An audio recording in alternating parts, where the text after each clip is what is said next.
Bayangkan, kamu memenangkan jutaan dolar hanya dengan selembar tiket lotre.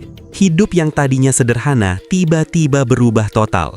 Rumah baru, mobil baru, masa depan yang aman, semua terasa seperti mimpi yang mendadak jatuh ke tanganmu. Tapi gimana kalau mimpi itu malah berubah jadi bencana?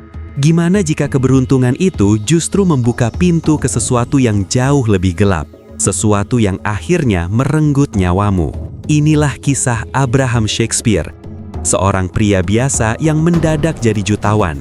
Dan Didi Moore, wanita yang masuk ke hidupnya dengan senyuman ramah, tapi membawa akhir yang tragis. Abraham Shakespeare lahir di Florida. Hidupnya sederhana, dia bukan orang kaya, bukan orang terkenal, bukan juga orang yang punya banyak rencana besar. Dia cuma ingin hidup yang cukup, yang tenang, yang gak ribet. Suatu hari, tahun 2006, Abraham ikut membeli tiket lotre. Keputusan spontan tanpa ekspektasi.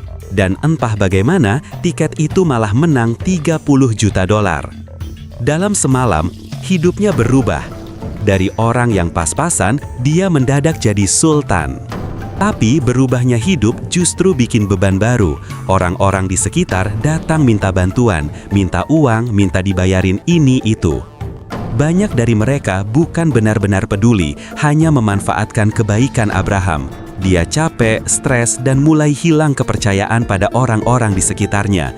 Uang yang seharusnya bikin hidupnya lebih damai, justru bikin dia makin merasa terjebak.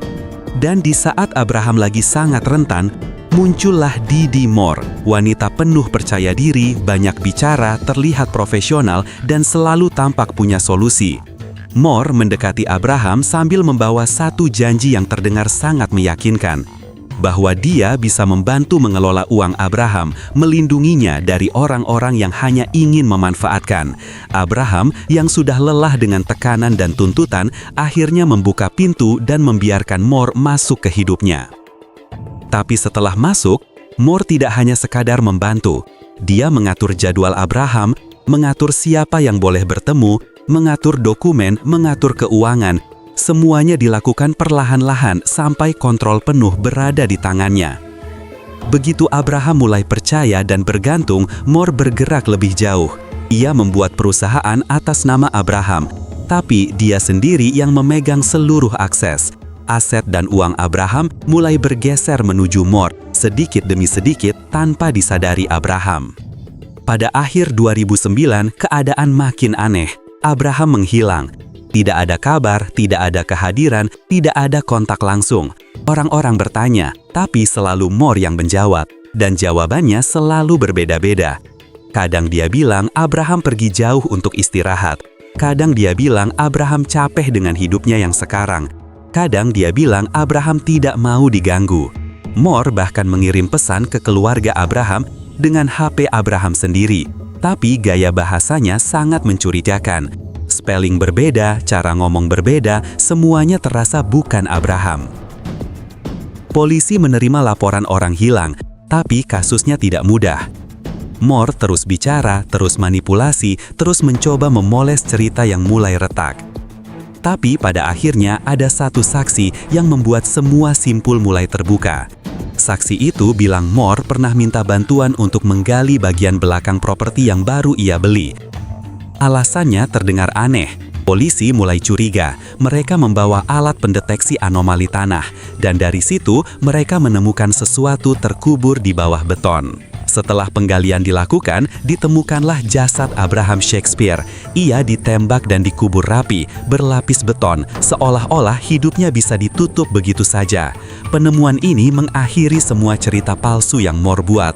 Semua kebohongan runtuh, semua manipulasi terbongkar, dan motifnya pun menjadi jelas, keserakahan.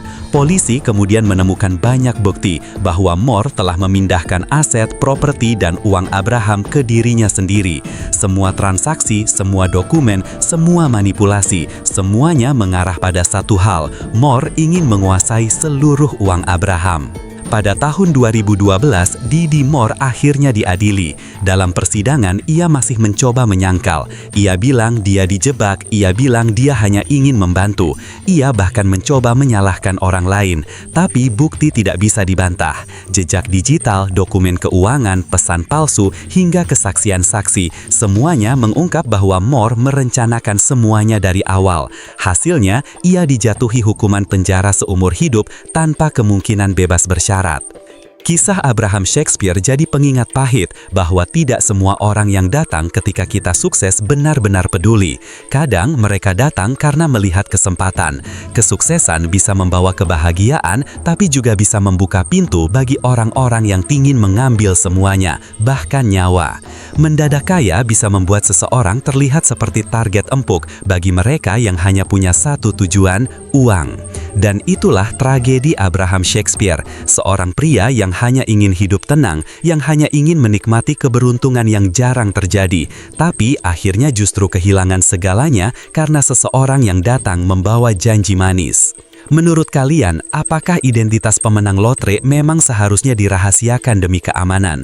Atau transparansi tetap penting walaupun risikonya besar? Tulis pendapat kalian di komentar, karena cerita kayak gini bakal terus terbuka kalau ada diskusi dari kalian juga. Kalau kalian suka pembahasan kasus seperti ini, jangan lupa klik subscribe dan nyalain loncengnya, biar kalian gak ketinggalan cerita-cerita nyata lain yang lebih gila dari fiksi. Terima kasih sudah nonton, sampai ketemu di kasus berikutnya.